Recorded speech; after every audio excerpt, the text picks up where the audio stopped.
Tá agarrado é uma expressão que a gente usa para falar que alguma situação tá ruim, difícil de ser resolvida. No trânsito, então, é toda hora. Ainda mais se você estiver dentro de um ônibus. A chance é grande de estar agarrado. Essa má qualidade do transporte coletivo não é resultado de um problema só. Um serviço público que é controlado por poucas pessoas. Empresários que enxergam o sistema como um patrimônio pessoal. O MG2 começa a exibir hoje uma série de 6 reportagens especiais sobre o transporte público. No primeiro episódio, você vai conhecer algumas dessas famílias que há décadas comandam grandes frotas e passam para os filhos não só os lucros, mas toda a estrutura difícil de ser mudada.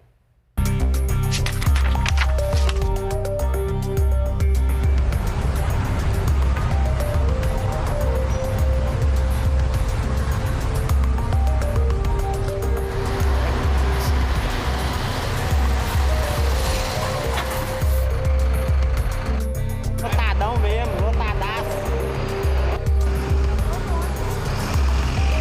Há décadas, o transporte coletivo de Belo Horizonte é um negócio de famílias. Este livro conta a história de Flávio de Araújo Cansado e da mulher dele, Hilda Cândido do Couto. O casal cresceu em Bom Despacho, região do Alto São Francisco.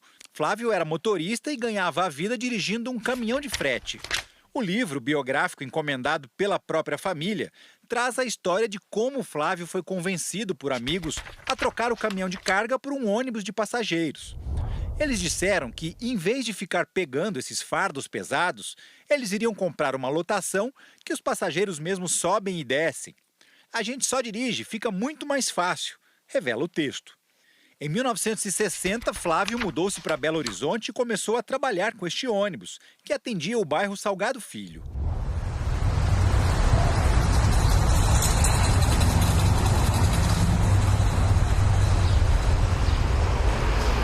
O transporte coletivo não é uma invenção das prefeituras. A ideia de cobrar para transportar pessoas nas cidades nasceu da iniciativa privada. No fim dos anos 70, a prefeitura criou a Metrobel, uma espécie de avó da BH Trans, e começou o gerenciamento do sistema de transportes. Depois, nos anos 80, a Metrobel foi substituída por outra empresa pública, a Transmetro. Só em 91 é que surge a BH Trans. A ideia desse gerenciamento unificado do sistema de transportes era justamente tirar poder das mãos dos empresários. Mas, na prática, eles continuam dando as cartas até hoje.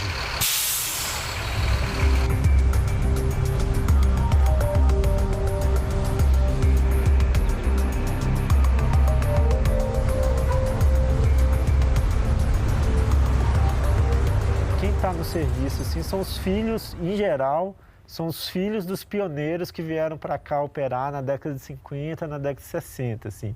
Então, essas pessoas que já são, né, já estão na casa de 60, 70 anos, fizeram faculdade de administração, essas famílias, elas tratam o transporte de uma maneira patrimonialista, né? Elas dispõem desse serviço, que é um serviço público, como se fosse propriedade privada delas, porque elas começaram antes que tivesse regulação. O atual contrato da prefeitura com as empresas de ônibus foi assinado há 13 anos, em 2008. A concorrência pública trazia uma mudança no conceito. Antes, o controle do dinheiro ficava com a BH Trans, que sabia exatamente quanto cada veículo faturava e quanto as empresas gastavam na operação do sistema. Mas a licitação transferiu essa responsabilidade para as próprias empresas, com a justificativa de repassar não só os lucros, mas também os riscos aos empresários. Fica um modelo insustentável, porque a iniciativa privada, ela precisa ter um serviço rentável, então ela vai buscar o lucro. E ela não vai buscar elementos para que tenha universalidade, para que tenha uma oferta muito grande de viagens, se isso não for rentável. Então ela vai buscar um outro caminho que não é o da qualidade, da universalidade. O modelo, né, empresarial, ele tem um outro objetivo, ele precisa, né, nesse caminho totalmente na mão da empresa, se sustentar sozinho. E o sistema de transporte não consegue sustentar sozinho. Então, como também é um direito social que não pode parar, é um caminho muito ruim você ficar jogando com os riscos, como, né, foi anunciado aí em 2008. Na época, a palavra-chave era concorrência. A prefeitura acreditava que as empresas disputariam os passageiros pela qualidade, oferecendo um serviço bom e barato. O edital dividiu a cidade em 5 grandes regiões. Apenas numa delas, a Centro-Sul, todas as empresas podem atuar. Nas outras 4, as concessionárias só podem rodar dentro dos limites estabelecidos na licitação. A regra pretendia impedir que poucos grupos econômicos dominassem o mercado. Mas o edital determinava que as empresas podiam se unir em consórcios para disputar a concorrência de uma mesma região. E também não era proibido que uma mesma pessoa fosse dona de várias empresas. 2 brechas que os empresários não deixaram passar. A cidade poderia ser dividida em mais áreas. Por exemplo, a cidade de Manaus, que é menor que Belo Horizonte, foi dividida em 10 áreas. São Paulo já chegou a ser dividida em 51 áreas no passado. Então, quanto mais você dividir, com áreas menores, empresas menores poderiam competir. Os números da BH Trans revelam o tamanho do sistema de transporte coletivo da capital. Ao todo, são 309 linhas, mais de 2.400 ônibus que transportaram em junho deste ano 17 milhões de passageiros. A ONG Tarifa Zero estima que desde o início da concessão, as empresas já faturaram quase 12 bilhões de reais. Das 39 empresas que se uniram para formar os consórcios vencedores, metade pertence a 6 grupos econômicos, que sempre atuaram na cidade. Eles ficaram com a maior parte do dinheiro arrecadado até hoje. Essa concentração de poder era exatamente o que a nova concorrência queria evitar. Projeção feita pela ONG Tarifa Zero, com base em dados dos contratos, indica que sozinha a família Lessa controla 7 empresas e mais de 300 veículos. A estimativa é que o Grupo Saritur já faturou desde 2008 2 bilhões de reais. Tem um outro elemento muito importante, que é pouco falado e que o contrato às vezes nem menciona, que é a garagem de ônibus, né? Que é onde os veículos manobram e tal, que não é uma garagem de carro, é um parque grande, eles manobram, tem manutenção. E são estabelecimentos que custam na casa de centenas de milhões de reais. E como as empresas operam na cidade desde antes de ter legislação no setor, eles foram construindo isso. E aí, uma empresa que vai entrar na cidade, se ela não tiver garagem, ela está no nível de competitividade completamente diferente dos outros. Então, ela não vai conseguir fazer uma proposta tão vantajosa. Então, isso basicamente já blinda um grande passo. A história de Flávio Cansado e Hilda, contada em livro, pode ser comparada à de outras famílias que começaram com um ônibus e hoje comandam grandes frotas. O economista André Veloso passou 8 anos estudando a atuação desses grupos que dominam o transporte urbano de BH nas últimas 7 décadas. Todos eles são irmãos, filhos dos pioneiros e que dividem a participação societária nas empresas. Na prática, elas operam da mesma maneira, dividem garagem, dividem custos. Então, assim, existe uma fachada de CNPJ de que elas estão operando de maneira livre, né, de maneira que preza a concorrência, mas na prática o monopólio das empresas é bem maior, a concentração de empresas é bem maior. O Grupo Saritur, comandado pela família Lessa Carvalho, se dividiu em várias companhias e multiplicou a participação nos consórcios. Os irmãos Rubens, Rômulo, Roberto e Robson controlam 3 empresas do consórcio BH Leste, a SM, a Via Sul e a Sagrada Família Ônibus. E outras 3 no consórcio Pampulha, a Turi Lessa, Viação Jardins e Praia Auto Ônibus. Um dos irmãos, Rubens Lessa Carvalho, é presidente da Federação das Empresas de Transporte de Passageiros de Minas Gerais, a FETRAN.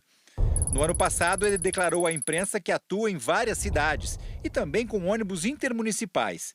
Disse que o grupo empresarial tem mais de 1.200 ônibus e 6.000 funcionários. O Grupo Saritur foi fundado em 77 e nunca ficou de fora do sistema de transporte coletivo de BH. Em março, os irmãos Rômulo e Robson Lessa ficaram famosos porque organizaram uma vacinação clandestina contra a Covid aqui na garagem da Saritur. Uma investigação da Polícia Federal descobriu que 57 pessoas, entre amigos, parentes, até políticos, pagaram R$600 cada uma para furar a fila da vacinação. Era para ser um segredo protegido pelas muralhas da empresa. E realmente, olhando aqui da rua, a gente não consegue ver o que acontece lá dentro. Só que a Saritur tem vizinhos e esses vizinhos estão num lugar privilegiado. De lá, eles conseguem ver quase tudo. Este vídeo mostra uma mulher aplicando injeções em várias pessoas na garagem da Saritur. Segundo a PF, quem fez a aplicação foi Cláudia Pinheiro, uma falsa enfermeira. Uma perícia comprovou que as vacinas eram falsas também. Roberto José Carvalho é outro empresário de transportes conhecido da Polícia Federal. Entre 2016 e 2017, ele passou 10 meses na cadeia, preso por suspeita de pagar propina a vereadores de Governador Valadares, para que eles não fiscalizassem o contrato de transporte coletivo da cidade. Isso beneficiava a empresa dele, a Valadarense. O juiz Famblo Santos Costa condenou quem recebeu a propina, os vereadores, mas absolveu os empresários que pagaram. Roberto Carvalho e a filha dele, Juliana Carvalho Schettino, que também foi denunciada, foram absolvidos por falta de provas. O Ministério Público Estadual recorreu. Fica muito claro que a própria empresa teve envolvimento nessa situação, seja pela colaboração premiada que foi realizada, seja pelas outras provas que foram juntadas, incluindo a interceptação telefônica. O Ministério Público recorreu dessa parte da sentença em que não houve a condenação, dentre outras partes que também houve o recurso. Agentes da PF encontraram um vídeo na casa do empresário. O material, gravado por ele mesmo, mostra a entrega de maços de dinheiro ao presidente do Sindicato dos Trabalhadores dos Transportes. Pois é. Aí eu te faria essa proposta, 510 parcelas, para nós matar os 18 processos. O vídeo gerou um novo processo. O mesmo juiz extinguiu a ação sem julgamento, alegando mudanças na lei. A família também é investigada em Belo Horizonte. Roberto é um dos donos da RRF Participações, holding que é sócia da Aviação Carneirinhos, do consórcio Pampulha, e também da Urca Auto-Ônibus e Rodopaz, que fazem parte do consórcio Dom Pedro II. As filhas dele, Juliana Carvalho Schettino e Ana Paula Campos Carvalho, eram donas de outras duas empresas de transportes, a Valadarense e a Transcid, que participaram da concorrência em 2008, mas foram derrotadas. Documentos e e-mails obtidos pelo Ministério Público de Contas revelam que é Roberto quem manda de fato nas empresas que estavam em nome das filhas. Os três ainda são investigados pela suspeita de fraudar a licitação, simulando uma disputa entre essas empresas que, na verdade, pertencem ao mesmo dono. A CPI da BH Trans, aberta na Câmara Municipal de BH, investiga supostas irregularidades na concorrência pública. Desde o início dos trabalhos, Roberto José Carvalho vem driblando os vereadores. Quando foi chamado a depor como convidado, o empresário se recusou a responder às perguntas. Qual que é a relação do senhor com a empresa Valadarense, por favor? Conforme a orientação do Dr. Leonardo, permaneça em silêncio. Os parlamentares ouviram isso 95 vezes. Conforme a orientação, permaneça em silêncio. A CPI, então, o convocou novamente, agora na condição de testemunha. Mas Roberto conseguiu um habeas corpus no Superior Tribunal de Justiça que o desobrigou a comparecer. A CPI recorreu. Enquanto a Justiça não decide, o empresário está autorizado a ficar longe da comissão.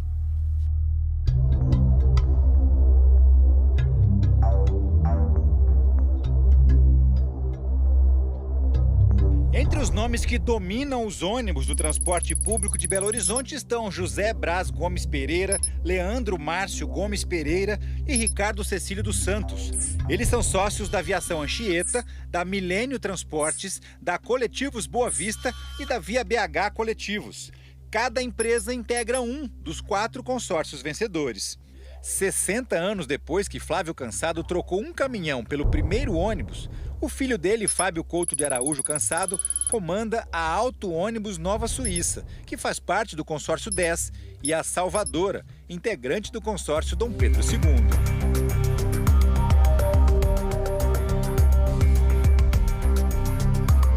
Você precisa acabar com esse atual contrato, ele é um instrumento falido, a prefeitura não cumpre ele, as empresas não cumprem ele é ruim para a população e você tem que fazer uma nova licitação que tenha mecanismos de divisão de poder, né? De pulverizar esse poder que está na mão das empresas e passar ele para o poder público. Então, licitações com tempo bem menor do que 20 anos, que é um latifúndio urbano que você está entregando na mão dos empresários.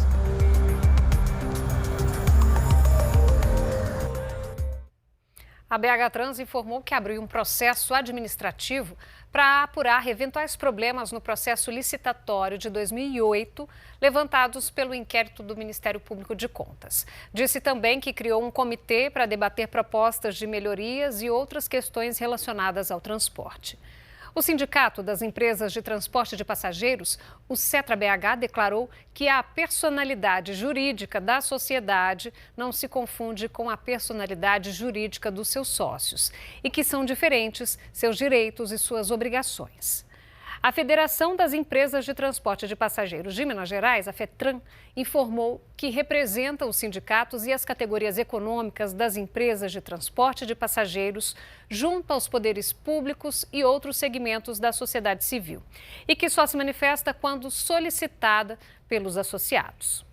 Sobre a vacinação clandestina realizada na garagem da Saritur, os empresários Rômulo Lessa e Robson Lessa disseram que consideram o assunto superado porque o inquérito da Polícia Federal já foi encerrado. Nós procuramos a defesa de Roberto José Carvalho e de Juliana Carvalho, mas não tivemos resposta. Nossa produção também procurou o juiz Flambo Santos Costa para comentar a decisão do processo envolvendo a família Carvalho, mas não tivemos retorno. Amanhã a gente mostra como foram as licitações do transporte público em Belo Horizonte e os detalhes das investigações de supostas irregularidades no processo de escolha das empresas que operam na capital.